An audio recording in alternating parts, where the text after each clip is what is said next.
Estas imágenes no corresponden a un montaje, aunque nos gustaría que así fuera. Sucedió en el Hospital General 48 de San Pedro Ajalpa, Alcaldía Azcapotzalco.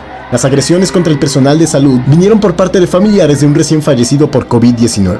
Se les notificó que por medida sanitaria no podrían acercarse al sitio donde se encontraba la persona que había fallecido.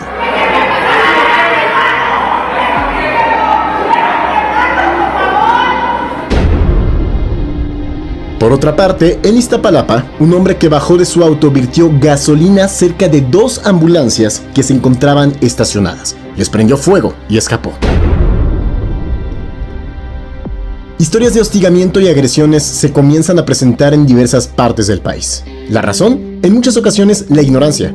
En otras, una suma de factores que van desde el miedo, el estrés o la incertidumbre por la cual atravesamos todos.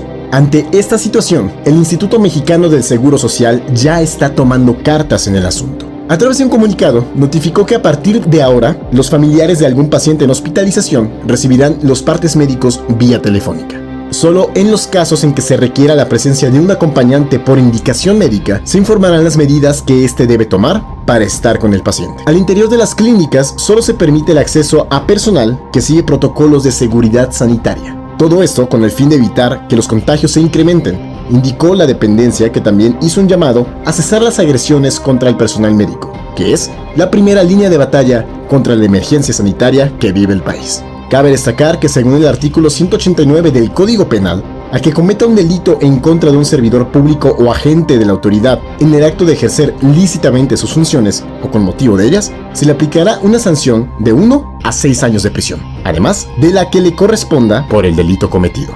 Con edición de David Chávez, información y voz de Víctor Diego, 21 Noticias.